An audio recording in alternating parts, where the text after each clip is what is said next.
تو روزانہ محبت کے ایسے جام پینے والی خاتون تھی. تو حضرت حسین رحمۃ اللہ علیہ پیچھے آئے, دیکھا, منظر دیکھ کر تعجب کرنے لگے. ولی تھے, پہچان گئے خدا کی نعمت ہے. پینے لگی تو کہنے لگے کہ بہنا ذرا ایک مرتبہ کچھ تھوڑا تو مجھے بچا کر دیجئے, میں یہ جام محبت پینا چاہتا ہوں. تو آپ کی بہن نے فرمایا کہ بھائی کبھی یہ غلطی نہ کرو, آپ اسے برداشت نہیں کر سکیں گی. جو روزانہ جام کے جام پی جاتی تھی وہ اپنے بھائی سے فرما رہے ہیں کہ آپ اسے برداشت نہیں کر سکیں گی, لیکن وہ زبردستی پیالے لے لیے, اس میں چند قطرے تھے وہ پی لیے. جیسے پینا تھا بس ان کے دل کی کیفیت بدل گئی. ہر طرف اللہ کے جلوے نظر آنے لگے, اور زمین کے ذرے ذرے, درخت کے پتے پتے سے آواز آتی تھی کہ کون زیادہ مستحق ہے کہ میری راہ میں اسے قتل کر دیا جائے. واقعہ لوگ الگ انداز سے بیان کرتے ہیں, لیکن اعلیٰ حضرت چونکہ عالم ہے, اعلیٰ حضرت چونکہ عالم گر ہیں, وہ مفتی بے مثال ہیں, حقیقت کو بیان فرماتے ہیں, بات چھپاتے نہیں ہیں, اور اس انداز میں لکھتے ہیں کہ کہنے والا جب کہے اور سنائے تو کسی بدعقیدہ کو اعتراض بھی نہ ہو, اور علمی طور پر جب کوئی بات کہی جاتی ہے تو اعتراض نہیں ہوتا, جاہلانہ طریقے سے بات کی جاتی ہے تو پھر اعتراض ہوتا ہے. اسی لیے میں عرض کروں گا, ماشاءاللہ یاد آئی ہے بات, تو ایک اور مجدد اعظم ہے حضرت شیخ احمد سرہندی فاروقی مجدد الف ثانی رحمۃ اللہ علیہ, جن کا عرس مبارک بھی ابھی 2 دن بعد ہے. آپ ارشاد فرماتے ہیں اپنے ایک مرید سے کہ میاں علم حاصل کرو, اس لیے کہ جاہل صوفی شیطان کا مسخرہ ہوتا ہے. علم حاصل کرو, جاہل صوفی شیطان کا مسخرہ ہوتا ہے. تو اعلیٰ حضرت صوفی ہیں مگر آپ عالم بھی ہیں, اسی وجہ سے حق بات بیان فرماتے ہیں. اگر کوئی صرف علم طریقت کی بات کرے, شریعت پہ نہ رہے, تو اس کے بہکنے کا 100% امکان ہے, 100% امکان ہے. اسی لیے حضرت بندہ نواز گیسو دراز رحمۃ اللہ علیہ اپنے شیخ کی خدمت میں آئے, عرض کیا کہ حضرت میں کتابیں پڑھ لیا ہوں, اب میں آپ کی خدمت میں رہنا چاہتا ہوں, طریقت حاصل کرنا چاہتا ہوں. تو آپ کے شیخ نے فرمایا کیا کیا کتابیں پڑھی؟ عرض کیا یہ فلاں فلاں کتابیں پڑھا ہوں. تو فرمایا نہیں اور آگے پڑھو, بزدوی پڑھو, ہدایہ پڑھو, اور کتابوں کے نام لے کر فرمایا یعنی اس وقت فاضل کی جماعت تک جو کتابیں پڑھائی جاتی ہیں وہ کتابوں کا نام لے کر فرمایا یہ سب کتابیں پڑھ کر آؤ, پھر میں تمہیں طریقت سکھاؤں گا. تو طریقت علم شریعت کے بغیر نہیں ملتی, یہ بندہ نواز بیان فرما رہے, ان کی زندگی کا نمونہ ہمارے سامنے موجود ہے. تو بہرحال اعلیٰ حضرت رحمۃ اللہ علیہ فرماتے ہیں کہ ہر جگہ سے آواز آ رہی تھی کہ کون ہے زیادہ مستحق ہے کہ میری راہ میں اسے قتل کر دیا جائے. تو حضرت حسین منصور حلاج رحمۃ اللہ علیہ نے کہا انا لاحق,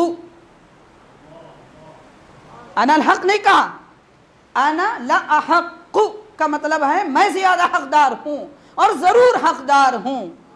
تو یہ بار بار بول رہے تھے, سننے والوں کو سنائی دیا انا الحق انا الحق, یعنی صوفی کا دامن داغ لگنے سے بھی بچایا اور شریعت چھوٹنے سے بھی بچایا, ان کی کیفیت کو بھی ظاہر فرما دیا.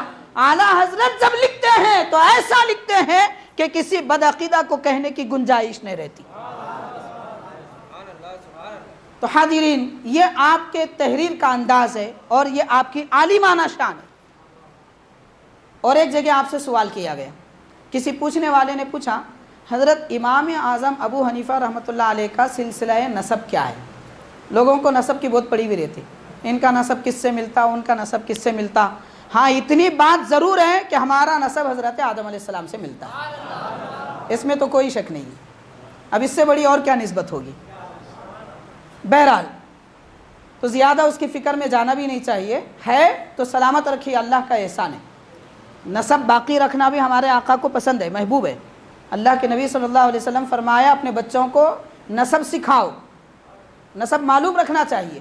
مگر چونکہ حالات اور زمانہ ایسا ہو چکا ہے کہ بہت سارے لوگوں کو اپنے دادا پردادا وغیرہ کا نام نہیں معلوم رہتا. خیر یہ اور بات ہے, لیکن میں عرض کرنا چاہتا ہوں امام اعظم کے متعلق سوال ہوا کہ حضرت امام اعظم کا نسب کیا ہے. تو حضرت اعلیٰ حضرت رحمۃ اللہ علیہ جواب دیتے ہیں, فرماتے ہیں امام اعظم ابو حنیفہ رحمۃ اللہ علیہ اس بات سے زیادہ اجل و اعظم ہیں، یعنی بزرگ ہیں اور برتر ہیں کہ وہ کسی کے نسب پر فخر کرے، یعنی ان کو اپنے نسب پر فخر نہیں ہے، اس بات سے وہ برتر ہیں، بلکہ ان کی شان تو یہ ہے کہ دینی بادشاہوں کے بھی وہ امام ہیں، دینی بادشاہوں کے بھی امام ہیں، یعنی حضرت عبداللہ بن مبارک صوفی ہیں، ان کے امام اعظم ہیں۔ خواجہ فضیل بن ایاز رحمۃ اللہ علیہ صوفی ہیں، ان کے امام اعظم ہیں۔ امام ابو یوسف مفتی ہیں، صوفی ہیں، ان کے امام اعظم ہیں۔ اور دنیا بھر میں جتنے حنفی فقہا ہیں، حضرت غریب نواز اور خواجہ نظام الدین اولیاء، خواجہ بختیار کاکی اور جتنے علماء کرام ہیں، ان سب اولیاء اور علماء کے امام اعظم ہیں۔ تو امام اعظم کو نسب کی ضرورت نہیں، امام اعظم کی شان اسی بات میں ہے کہ بڑے بڑے نسب والے ان کے پیروکار، ان کے تابع۔ تو اعلیٰ حضرت نے اس انداز سے جواب دیا، کیوں؟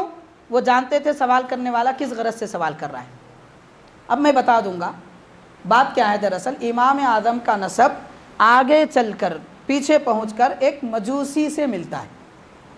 مجوسی یعنی آتش پرست۔ زمانے جاہلیت میں لوگ کیا تھے؟ آتش پرستی کیا کرتے تھے۔ تو وہ دراصل امام اعظم کی تحقیق کرنا چاہتا تھا۔ تو اعلیٰ حضرت چونکہ فراست باطنی اور دل کی نظر رکھتے ہیں، اسی لیے سوال میں پیدا ہونے والے شر کو بھی دیکھ لیا اور اس کو پیش نظر رکھ کر جواب عطا فرماتے ہیں۔ صرف عالم ہوتا، صرف مفتی ہوتا تو قلم بہک سکتا ہے، لیکن اعلیٰ حضرت ایک طرف عالم ہے تو دوسری طرف صوفی ہیں، تو اس وجہ سے آپ کا قلم نہیں بہکا۔ معزز حاضرین، اسی طرح ایک مشہور واقعہ ہے، اکثر مقررین یہ واقعہ بیان کرتے ہیں۔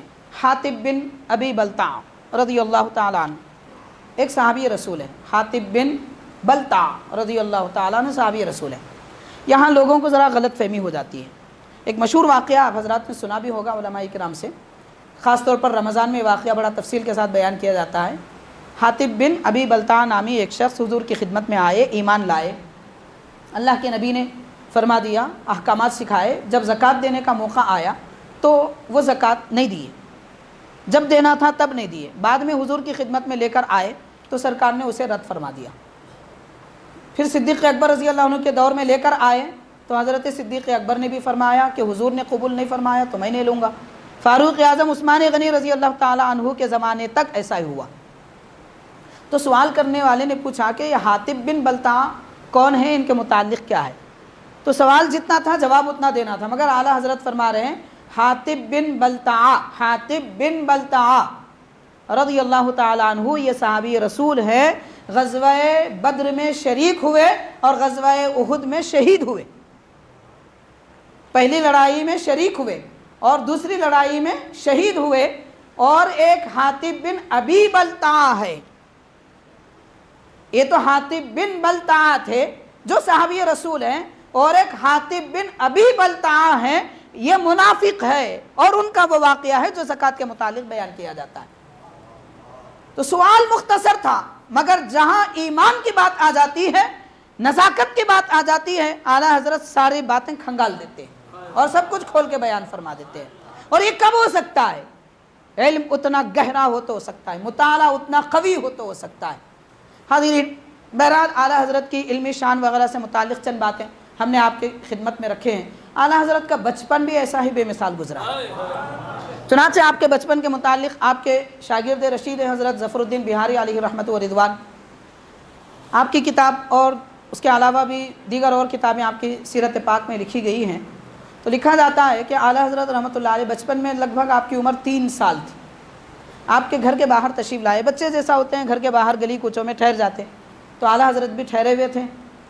تو وہاں پر اچانک فاحشہ عورتوں کا گزر ہوا، طوائف عورتوں کا گزر ہوا۔ جیسے نظر پڑی، اعلیٰ حضرت نے اپنی قمیص کا دامن اٹھایا اور چہرے پر رکھ لیا۔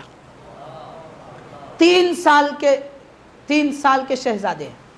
اب آپ غور کریں، 4 سال مان لیں تو بھی کیا اتنا ہوش ہوتا ہے؟ یہ کیسے بچے تھے؟